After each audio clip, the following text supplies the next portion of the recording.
Results are coming in live, and we've got the latest numbers for the 2016 Wyoming primary election. Good evening, I'm Anthony Keith. Thanks for joining us. We'll be providing team coverage throughout the night. We're live from several watch parties, and we'll be providing the most recent updates online at KGWN.TV and over Facebook. Carrie Hayden and Kevin Keene updating local races, and those final numbers just coming in. They are unofficial, I want to make that clear. You can also stream a behind-the-scenes look while watching at our Facebook page.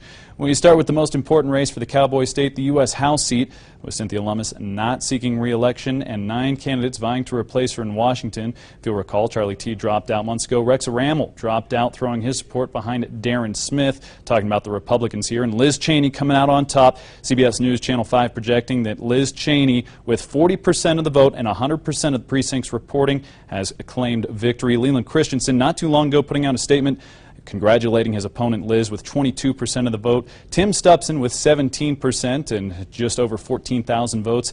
Darren Smith from Cheyenne with 16% of the vote, tabbing about 13,400 votes. Taking a look at the other competitors for the GOP, Mike Consmo with 2%, Jason Zendney with 1%, Paul with 1%, Rex Ramel, who again dropped out but was on the ballot, with 1% of the vote. Also going on with the GOP, we've got Heath Beaudry, 567 votes, 1%. Looking at the Democrats, coming out on top for them, it was Ryan Green with 58% of the vote, 100% of precincts reporting, just under 11,000, and Charlie Hardy with 42%. Now we've got several reporters live at watch parties across Wyoming. News Channel 5's Andrew Hogan is at Darren Smith's watch party here in Cheyenne. Andrew, how's Mr. Smith feeling right now? That's right, Tony. I'm down here at the Plains Hotel with Darren Smith. Darren, what a great crowd. This is awesome. It looks like Liz has run away with this race, but you have such an amazing following, as we can see here in Cheyenne and Laramie County. Right. Just talk to us. Tell us about the support that you've received over the past 3 months. Well, you know, I wouldn't say that she ran away with the race. We started it on March 8th with zero support, zero money, zero name recognition. All we had was ideas and actually a lot of energy. And so we've executed well. I'm proud of this campaign. I'm proud of this team. We built an amazing statewide campaign, and I really am I'm grateful for how far we've come so fast, and just basically with no money and ideas. All right, very good. When you said that the fight isn't over, tell us what's next for Darren Smith. Well, I'll tell you what. We have a system where the deck is stacked against us, and I believe that the system is rigged. And most of the money that came to Liz Cheney came from out of state. And I believe that we should prove that democracy is not for sale, and that this is the people's seat, and that the people can have a voice, and that you can't have. And I think there were a lot of big name endorsements that came last minute that were corrupt, and I don't believe that should be a part of Wyoming politics. But I'm going to prove that that regular Wyomingites, people with Wyoming values, can win races in Wyoming on a statewide level, and so that'll be in the future. All right, Darren, thank you so much for joining me, and congratulations on a very hard-fought campaign. I appreciate it. I want to just thank the people of Laramie County, of southeastern Wyoming, everybody who was a part of our campaign, everybody who supported us today. We had so much support out in the community. We are grateful, and I just want to say God bless Wyoming and God bless America. All right, very good. Thank you so much, Darren. We're going to send it back to the studio with Anthony. Thank you, Andrew, and thank you to Mr. Smith and his campaign for allowing us to drop in on his watch party. Well, when it comes to municipal elections for the city of Cheyenne, voters had plenty of choices this year. 10 candidates for mayor, 13 candidates for Ward 1, and 8 candidates for Ward 3. 2 will move on tonight for mayor, and 4 for each council race. Bill Roberts withdrew for Ward 2 in June. Chris Joannidis withdrew in July, so all 4 candidates for Ward 2 will move on to the November 8th general election. But with mayor, well, Kaysen not seeking re-election, and the results are in. Again, these are unofficial, but 100% of the precincts reporting. Marion Orr with 28% of the vote, just under 4,000. She will be moving on. Her opponent for the mayor of Cheyenne race is Amy Surdam with 22%. That's just under 3,000 votes. And we've got watch parties at both of those that we'll check in with throughout the show. Pete Illaway with 19% of the vote. Jim Brown, current city council member, with 15% of the vote, giving up his city council seat this year. Scott Roybal, also a council member, but he's safe to stay on the council with 6% of the vote. Stevie Gannison with 3%. John Palmer, Rick Hoppinger, both with less than 3% of the vote.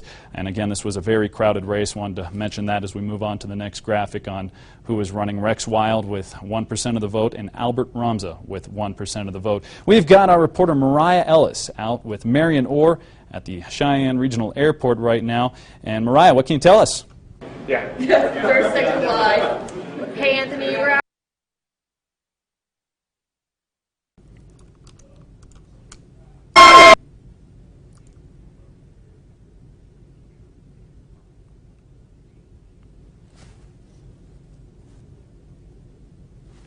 Unfortunately, it looks like our live shot with Mariah is down, but she does have some Facebook posts congratulating Marion Orr as she moves on to face Amy Surdam. We've got News Channel 5's Tiffany Logan heading over to Surdam's party right now. On to the city council races. 4 from each ward will move on to the general election. Ward 1, as I mentioned, jam-packed with 13 candidates. The 2 incumbents are Jeff White and Nett Williams, and you know what? They are both moving on, along with Pete Laybourne and Reed Eckhart. Pete Laybourne leading that race with 18% of the vote. Jeff White with 15%. Reed Eckhart, you may recognize his name with the Wyoming Tribune Eagle with 13% of the vote, looking to take on a new gig, representing Cheyenne with the City Council Ward 1, and Annette Williams, current City Council member, with 12%. They will go on to face each other in the general election, where 2 will be chosen. As for the others in Ward 1, Tracy Collins with less than 10%, Eric Fountain, Mel Turner, David Valencia, less than 5% of the vote at 236, and then Christopher Camargo, less than 5, Greg Crisp,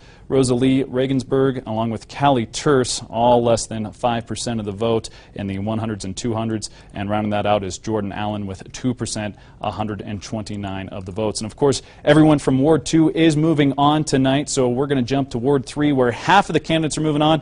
Those are Mike Luna with 27% of the vote. Rocky Case is going on, 17% of the vote. Rich McVeigh with 16%. Gabe Pena with 12%. I want to clarify that these results are technically unofficial, so they'll be recounted and assessed tomorrow and given the approval. But at this time, Joe Sjogren will not be moving on with 11%. Kevin Nolan, Dominic Latham, Thomas Wan, none of them are moving on. But a lot of newcomers challenging incumbents for state office for both Republicans and Democrats. Wyoming boasts a citizens legislature, so for many of these candidates, this will be their second or even third job. We'll be looking at results for those representing Laramie, Goshen, Albany, and Platte counties.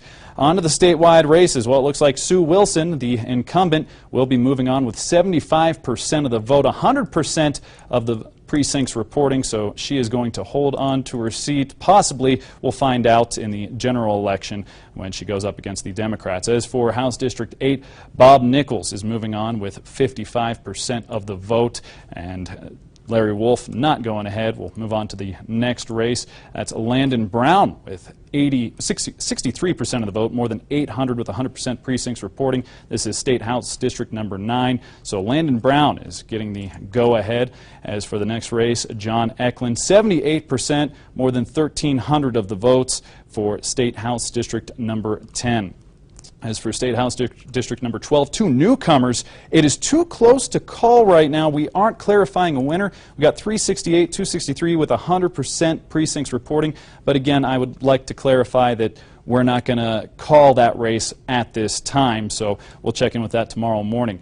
As long as State House District 29, it looks like that is not updating. Unfortunately, we've got 0% of that vote coming in. We do have the results for House District 41. This is for the Democrats, though. I wanted to point that out. Amy Simpson getting the green light going on to the general election with 62% of the vote, just under 400 votes. As for the Republicans, well, again, too close to call. It looks almost as a dead tie. Can't say I've seen this before in my one night of covering elections, but we're at almost a dead tie, so that is one that we're going to have to wait for tomorrow, maybe even a couple days out to see the results of that one. As for State House District number 43, the incumbent Dan Zwanitzer, the younger of the Zwanitzers, electing to stay in the House and hold on to his seat with 66% of the votes. I wanted to point out that he was a part of 7 committees this past legislative session, chairing one of those, so he'll be going on. Jerry Paxton, also the incumbent, with 60% of the votes for House District 47. He will be moving on for the Republicans with 935 votes. Moving on to our next set of races. This is going to be the State Senate District, and Brian Boner, who took over after his previous seat resigned, he's going to be moving on to the general election with 82% of the vote, 3,618 votes for Senate District 2. That's representing Platte County. Jim Anderson stepped down last year. State Senate District 4, right now, a little too close to call, even though 100% of those precincts are reporting. We do not want to call this race at this time, but Tara Nethercott with the lead with 46% of the vote. David Pope in second with 35%. That's just one that we're going to feel more comfortable calling tomorrow. Moving on to State House District 4, we're jumping back to the House districts. Dan Kirkbride with 59% of the vote. He is going to be moving on for the Republicans to the general election. State Senate District 6, back on those Senate districts. Again, at this time, another close one. I mean, we're talking just a few votes off Anthony Boucard. Dave Zwanitzer, who was serving in the House, looking to take a Senate seat. This one is incredibly close, one that we're going to have to keep our eyes on throughout the night and tomorrow morning, because Dave Zwanitzer, as I mentioned, the elder Zwanitzer, we're hoping to see how that one turns out, hopefully tonight. If not, we'll have the updates for you tomorrow. But keep up to date with results by visiting our website, KGW1.tv, or our Facebook page, CBS News Channel 5. We're about to hit break. Coming up afterwards, we'll have the latest in the U.S. House race and Mayor in Cheyenne. Be right back in just a bit. News is brought to you by the Southeast Wyoming Builders Association Parade of Homes.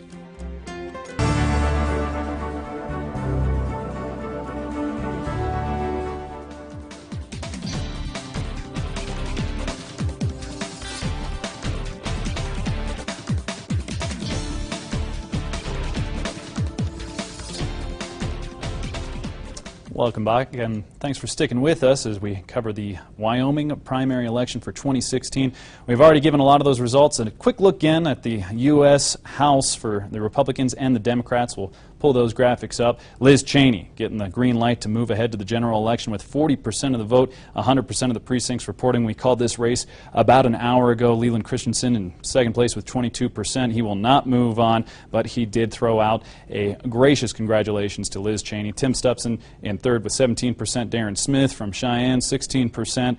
Also going on with the race, Mike Consmo with less than 3%. Jason Centeny, 1%. Paul Pad with 1%. Rex Ramel, who dropped out but got some votes, 1%, and Heath Beaudry with 1%. And we've got live coverage across the state. And speaking of that, the Democrats, Ryan Green, he's in Rock Springs. He's moving on to face Liz Cheney in the general election. And our partner with News 13, Brady Gillum, is out in Rock Springs at his live watch party. We'll send it to Brady right now.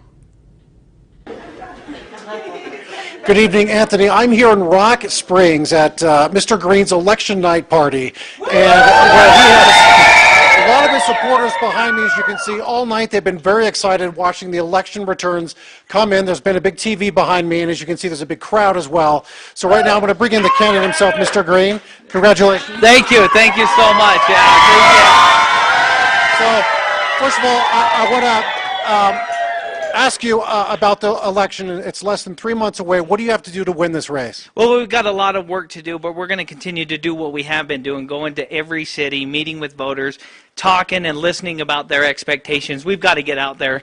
I don't have the financial backing that Liz Cheney does, but we're going to get out and meet with folks, and that's what it's going to take to win this. All right. Speaking of Liz Cheney, she's going to be your obviously contender in the Republican race on the other side, I should say. It's no secret this is a red state.